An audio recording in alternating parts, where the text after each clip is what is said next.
राम गुण न्यारो न्यारो न्यारो, अबझा लोग कहाँ लोग बूझे बूझन हार विचारो। केती रामचंद्र तपसी से जिन यह जग बिटमाया, केती कान भये मुरलीधर तिन भी अंत न पाया।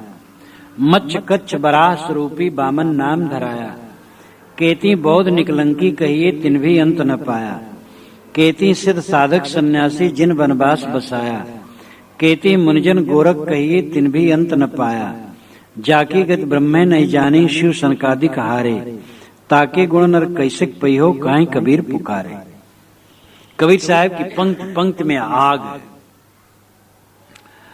एकदम विदग्धात्मक भाषा है, मुरव्वत से रहित सीधी सीधी बात है जो दिल को चोट करती है, और कोई उनकी बात को पचा ले तो पूरा निरोग हो जाए। पूरे समाज में ये बात फैल जाए और सब पचा लें, पूरा समाज निरोग हो जाए। राम गुण न्यारो न्यारो न्यारो, जो राम का गुण है वो अलग है, बिल्कुल अलग है, एकदम शुद्ध बुद्ध निर्मल है।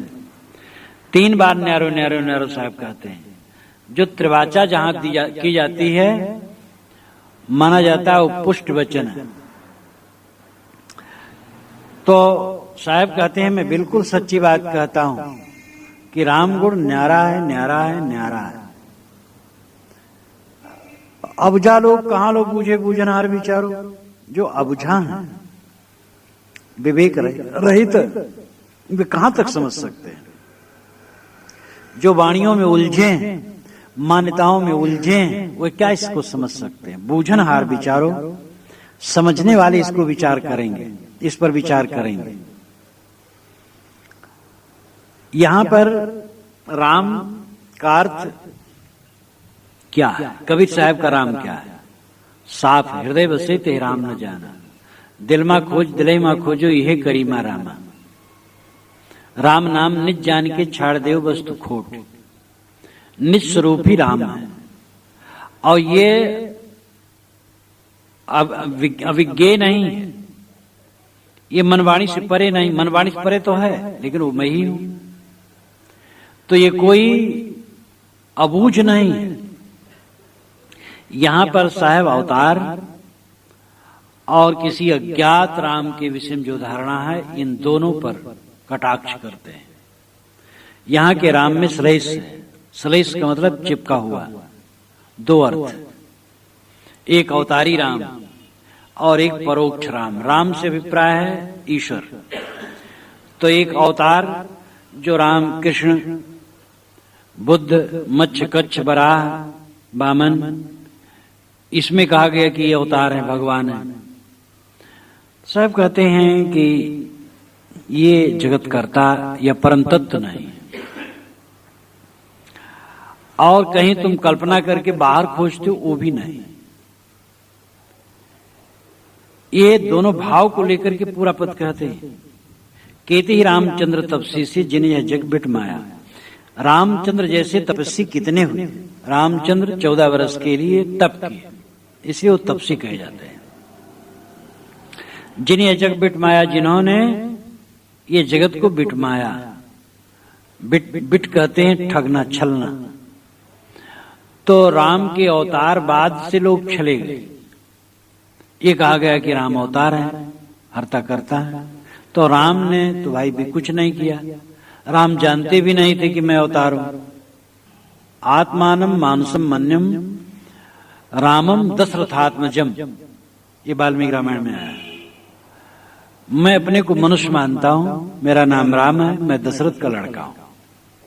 ये वाल्मीकि रामायण के युद्ध कांड में कहलवाया गया है।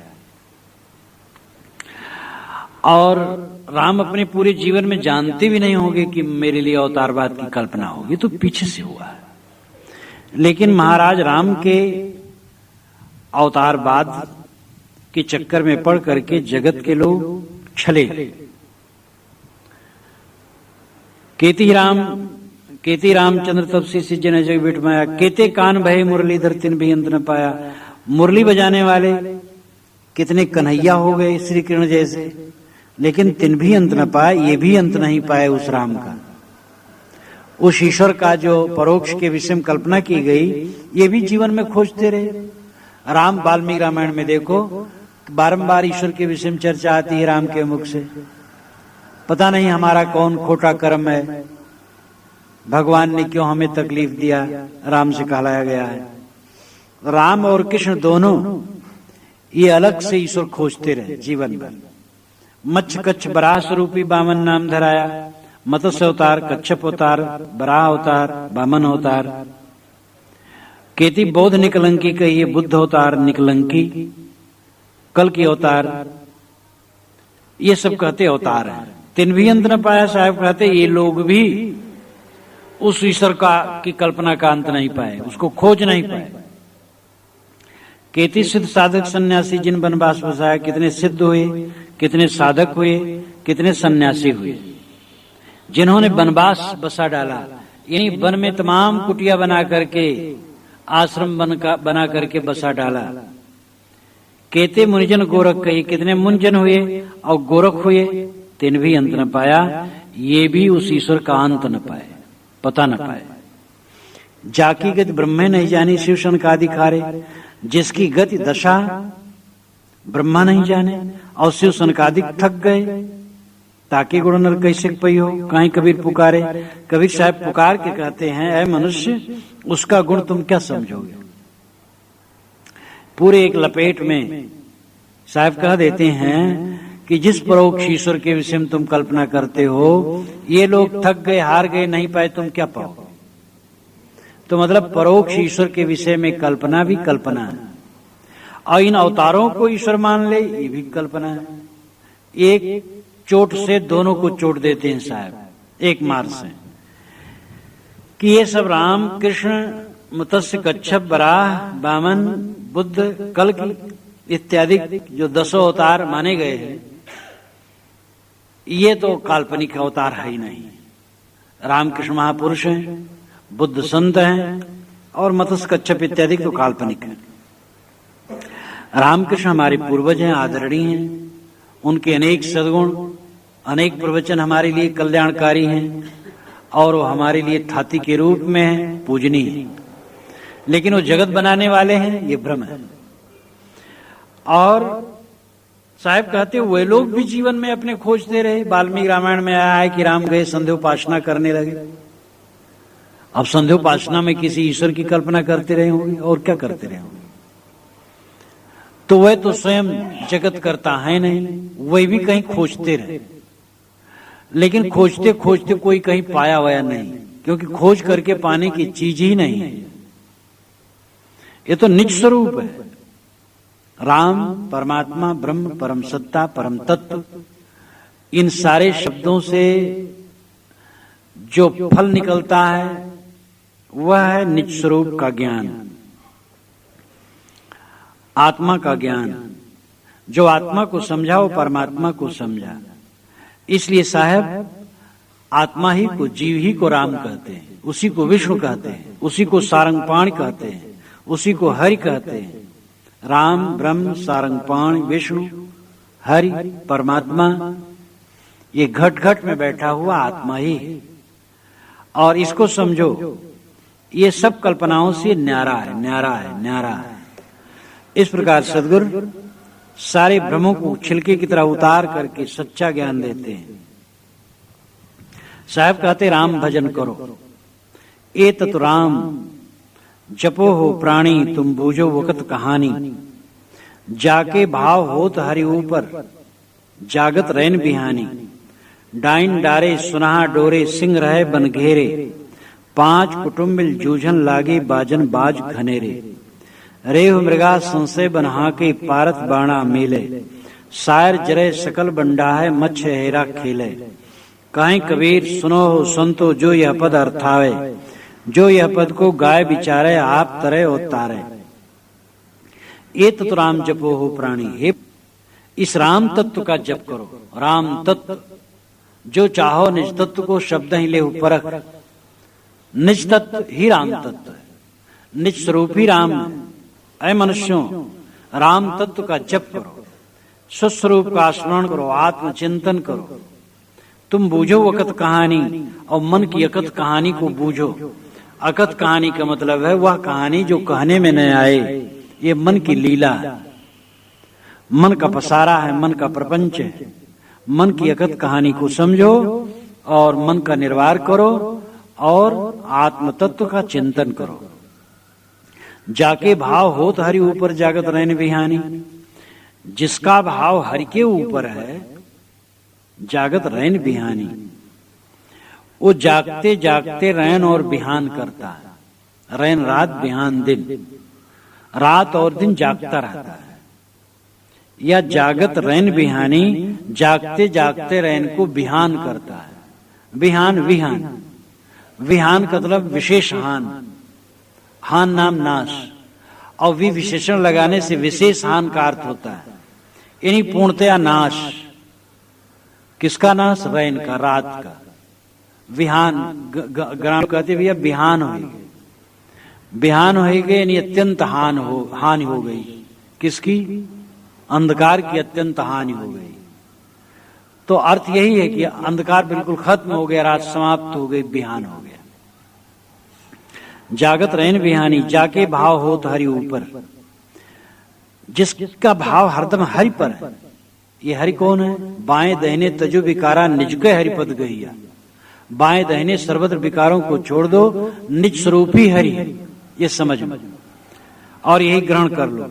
तो हरि निज स्वरूप है, अपना आत्म तत्व है, और इस अपने आत्म तत्व रूपी हरि पर जिसका निरंतर ध्यान है, जो निरंतर आत्माराम में रमण करता है।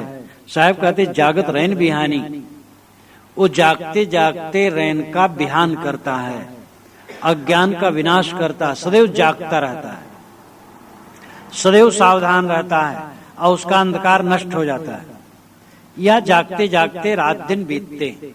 रैन बिहानी दो भाव है, रैन बिहानी रात दिन, जागत जागते जागते बीतते, सावधानी में उसके रात दिन बीतते हैं।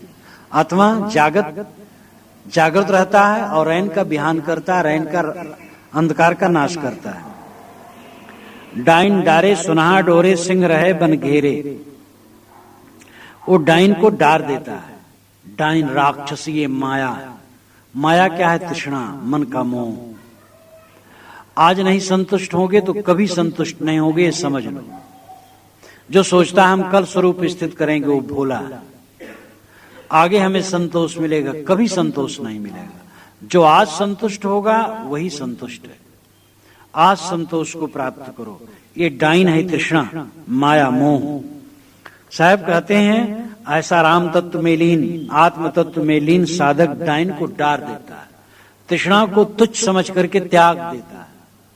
सुनहा डोरे, सुनहा स्वान कुत्ता, काम क्रोध लोभ मोहाद जितने कुत्ते हैं इनको डोरी में बांध लेता है, अपने बस में कर लेता है।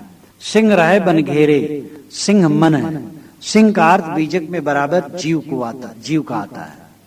सिंह नाम जीव, कहीं कहीं मन का भी है। गीता में आत्मा का अर्थ चेतन है, आत्मा का अर्थ ब्रह्म है, आत्मा का अर्थ देह है, इंद्रिय है, मन है, ये सब है। तो स्थान भेद से सिंह का अर्थ ज्यादातर जीव है बीजक में, नहीं कहीं कहीं मन भी है। सिंह रहे बन घेरे, यानी सिंह नाम मन को वो साधक जैसे कि कोई वन हो और वन में घेर करके सिंह को मारा जाए, तैसे साधक अपने हृदय रूपी वन में घेर करके ये मन सिंह को मारता है। या घेरे नाम संयमित रखता है। 5 कुटुंब मिल जूझन लागे, बाजन बाज घनेरे।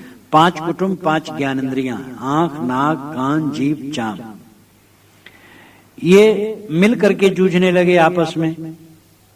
साधक के जीवन में एक इंद्रिय के दमन में दूसरी इंद्रियां सहायक होती। जैसे आंख से देख करके पुस्तक हम पढ़ते हैं, ज्ञान विवेक की बात आती है तो इंद्रियों का दमन करते हैं तो आंख सहायक हुई। ऐसे हर इंद्रिय एक दूसरे के दमन में सहायक हो जाती है। 5 कुटुंबी 5 ज्ञानेंद्रियां मिल करके आपस में जूझने लगी, दमित होने लगी, संयमित होने लगी। बाजन बाज घनेरी, बहुत बाजे बजे। कैसे बाजे बजे? उसके लिए साहब कहते रेव मृगा संशय बना के पारत बाड़ा मेले। राजा लोग शिकार करने जब जाते थे तो उनके आदमी बाजा बजा करके जंगल में एक तरफ से खूब बाजा बजाते थे, तो झुरमुट में जो जानवर होते थे भागते थे और उनको मैदान की तरफ ले जाते थे। बाजा बजाते हुए चारों तरफ से घेर देते थे, तो उसमें फिर वो मृग का वो लोग शिकार करते थे। तो बाजन बाज घनेरे, अनेक प्रकार की साधना करना जानो बाजा बजना है। छोटे बड़े साधन जितने भी, सेवा, भक्ति, दान, परोपकार, किसी प्रकार क्रिया योग द्वारा मन को ठहराना, छोटे बड़े जितने साधन मानो वो बाजा बजाना है। रेव नाम रोह, रोह कहते हैं नीलगाय को। रोह शुद्ध शब्द है, रेव ये अपभ्रंश है। तो रोह यानी नीलगाय और मृग कहते हैं चार पैर वाले जानवर को। जितने चार पैर वाले जानवर सबका नाम मृग है, और विशेषता बनैले पशुओं को मृग कहा जाता है। और मृग एक विशेष पशु को भी कहा जाता है, मृग हिरन। लेकिन मृग का मतलब ही होता है, मृगा का मतलब ही होता है जानवर, चार पैर वाला जानवर। तो रेव मृगा संशय बना के, संशय अनेक संदेह ज्ञान और मानसिक विकार का जो दल है, यही मानो नीलगाय है, पशु हैं। और वन में हाका इनका किया गया, हाका करके बाजा बजा करके अनेक साधनाओं द्वारा इनको घेर लिया गया। पारथ बाणा मेले, पारथ पारधी, पारधी को पारथ अपभ्रंश रूप में कहा गया। पारधी कहते हैं शिकारी को, शिकार करने वाले को। पारथ पारधी वो बाण चलाता है, यानी साधक पारधी है, शिकारी है। वो अनेक साधनाओं द्वारा अपने हृदय रूपी जंगल में संशय अज्ञान रूपी नीलगाय और अनेक पशुओं को घेर करके उन पर ज्ञान का बाण चलाता है और उनका दमन करता है। ये कौन करता है? जो राम तत्व का भजन करता है, जिसका भाव हरदम हरि के ऊपर रहता है। वह जो हरि भजन, राम भजन में निरंतर लीन है, साधक तृष्णा को त्याग देता है, कामादि को वश में कर लेता है, मन को जीत लेता है, पांचों इंद्रियों को वश में कर लेता है, और भी संशय अज्ञान भ्रम इत्यादि जो बनेले पशु हैं हृदय रूपी जंगल के, उनको अनेक साधना रूपी बाजा को बजाकर घेर कर उन पर बाण मारता है। सायर जरे सकल बंडा है, मत्स्य हेरा खेले। सायर कहते समुद्र को, ये संसार सागर सायर है। संसार सागर बाहर का नहीं, मन का। मन में जो संसार सागर है, और बन संदेह संशय ये जलने लगता है। जब साधक का ज्ञानोदय होता है तो उसका संसार सागर जल जाता है और संशय बन जल जाता है। मत्स्य हेरा खेले, और मछली शिकार करती है। मछली यानी जो साधक का मन है, शुद्ध मन, वो शिकार खेलता है। अशुद्ध मन पर शुद्ध मन शिकार खेलता। मन ही द्वारा मन का आश, मन ही द्वारा मन पर संयम। कहीं कबीर सुनो हो संतो जो यह पद अर्थावे। कबीर साहब कहते हैं संतो सुनो, जो व्यक्ति इस पद का अर्थ करेगा और जो यह पद को गाय विचारे और इसका गायन करेगा और विचार करेगा, आप तरे और तारे, स्वयं तर जाएगा और दूसरे को तार देगा। ये भी कितना बढ़िया उन्होंने कहा है क्रम से। कहीं कबीर सुनो हो संतो, ये तो उनकी मोहर है हर जगह जो ऑलरेडी है। अब नई बात, जो यह पद अर्थावे, जो व्यक्ति इस पद का अर्थ करेगा और अर्थ ही नहीं करेगा, गाय विचारे, इसको गाएगा और इस पर विचार भी करेगा, तो आप तर जाएगा और दूसरे को तार देगा। मतलब इसमें जो भाव बताए गए हैं, इन भावों के अनुसार मनन चिंतन करेगा, वो स्वयं तर जाएगा, दूसरे को तार देगा। पूरे में क्या बात बताई गई है? राम तत्व का भजन और मन की अगत कहानी को समझना। ये मन का प्रपंच जो समझ लेता है, वो मन के प्रपंच से ऊपर उठ जाता है। जो मन के प्रपंच को नहीं समझ पाता उसी में डूबता है। ये मन कितना भटका देता है, कैसे कैसे कुकर्म में लगा देता है। कहां आदमी जा रहा है वो कहां लौट करके गड्ढे में गिर जाता है। बड़ी सावधानी की जरूरत है, मन से अत्यंत सावधान। और परम आधार हमारा है राम, जो निस्वरूप है। सगुणवादियों का राम, वे भले कहते हैं कि हाथ पैर उसके कमल के समान कोमल हैं, सपने के समान उसको सपने में देखते रहेंगे, लेकिन वो हाथ पैर जिसके कोमल है वो मिलने वाला नहीं। जिस सगुण भगवान के हाथ पैर कमल के समान कोमल हैं, वह उनके शरीर बीते हजारों लाखों वर्ष बीत गए, वो कैसे मिलेंगे।